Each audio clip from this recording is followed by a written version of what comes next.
I've been thinking a lot. I've been thinking a lot about bears in the woods and safety and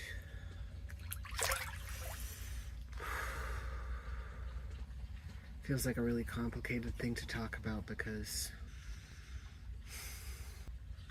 I have the experience of both being a man and also of being afraid of men and of people being afraid of me because I'm a man, and knowing that I live my life in a way where I strive to be this gentle mirror, where I strive to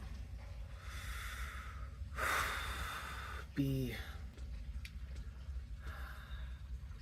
a reflection of empathy, emotional generosity, kindness, and care, and that we live in a society where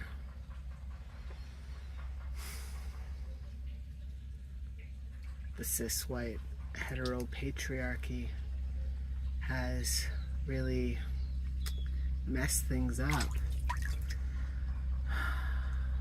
No matter what our gender is, in different ways, we feel the impacts. And I don't mean to imply that it's the same for you and for me, because I trust that it's different, and also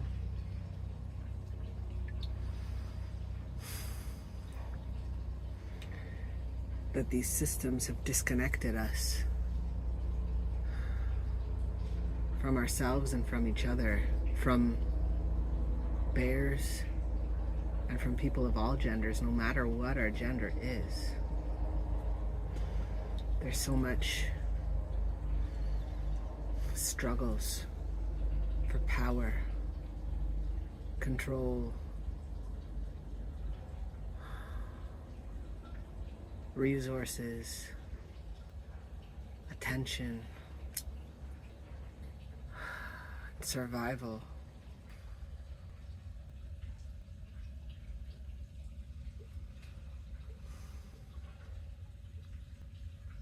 And it can be so difficult to talk about our feelings, especially when they relate to the patriarchy and male violence. And I say this with the intention of making space for us to be safe, to be true to our hearts, to be safe, to be emotionally vulnerable, to be safe, to come out of whatever closets we've been living in, not necessarily limited to closets of gender or sexuality, but also closets around other aspects of our lived experience that are likely not witnessed unless if we go out of our way to come out as survivors or creatives, or you can fill in the blank. Spiritual. Sometimes I'm afraid to share different aspects of myself because there are such narrow ideas of how we're supposed to be, the boxes that we're expected to fit into.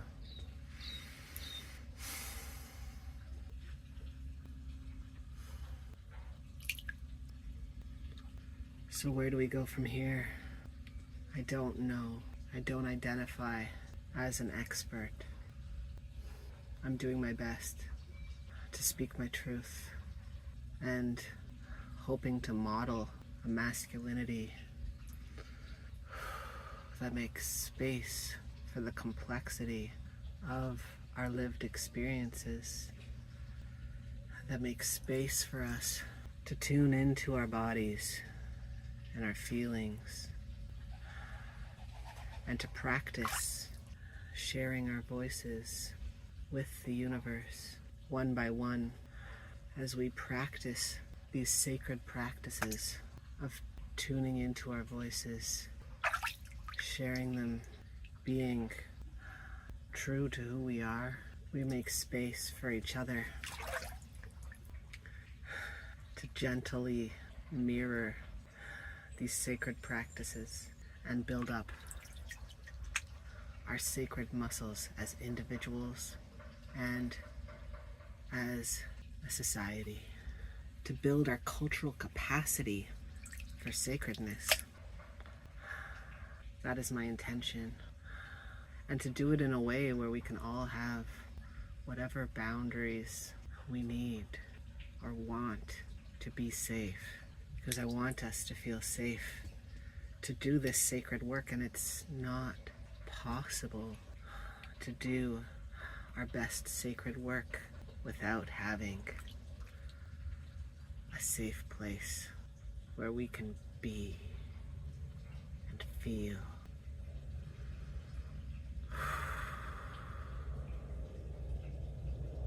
Where we can connect with our spirit, connect with water, land, our hearts, our hopes, our desires, and our dreams.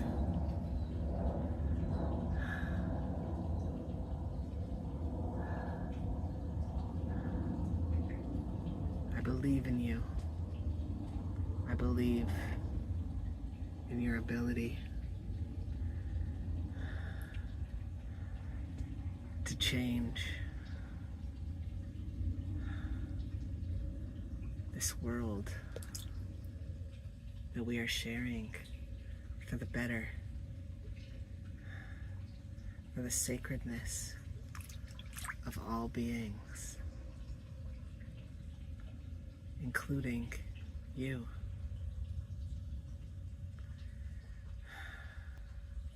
For the lovability of all beings, including you.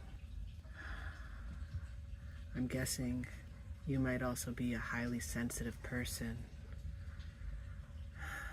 and overwhelmed by what's going on around us, overwhelmed by the state of the world, the state of how humans are treating each other as disposable in so many different environments, contexts. I know that the grammar for that sentence was not proper. I'm speaking from my heart, and sometimes things don't come out quite right, but I want to be able to speak in draft and to make mistakes and model that imperfection, because nobody's perfect. And with the creation of the internet and social media, there's this pressure. Sorry, I kicked the tripod. There's this pressure to be perfect, to do things without any hiccups or mistakes, but really it's the hiccups and the mistakes that make us human, that separate us from robots and AI.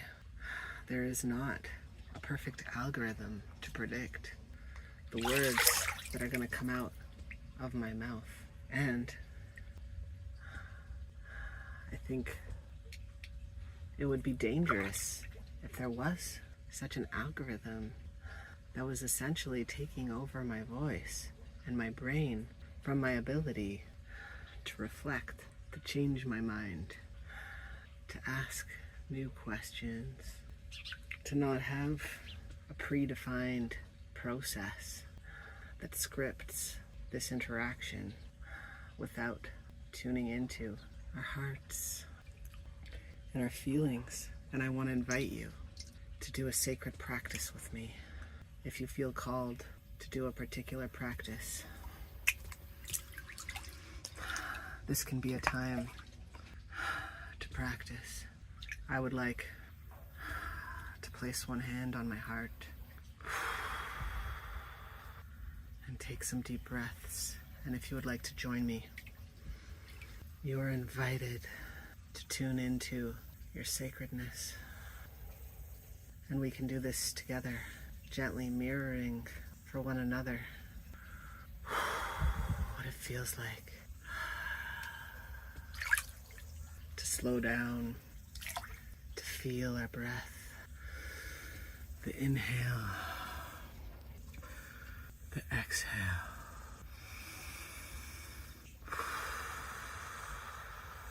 And to remind ourselves that we are sacred, that our breath is sacred.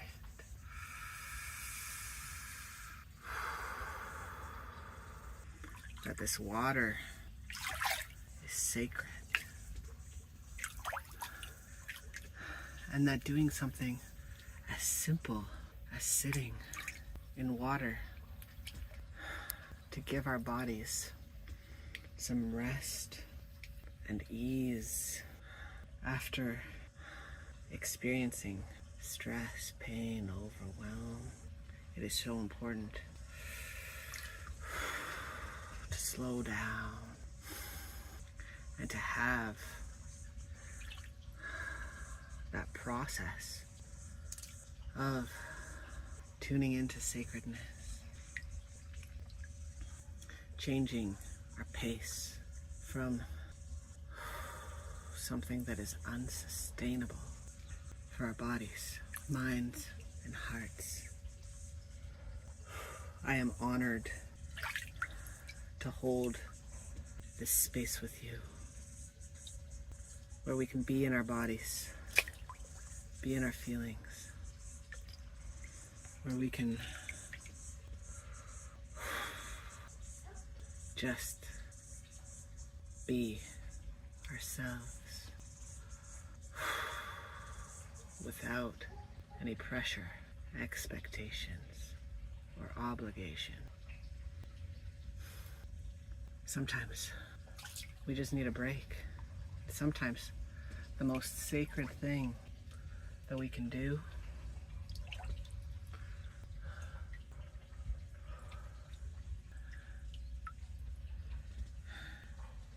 is hydrate. Are you hydrated? Are you feeling thirsty? Would you like a gentle mirror to hydrate with? I would be honored to hydrate with you. And there's no rush. We don't need to drink a whole cup in one go, unless if you want to. We can just take our time and savor the water. This sacred water. We can appreciate it one sip at a time as it fortifies us. How many times, days, months, years, decades have we taken this water for granted that is all around us?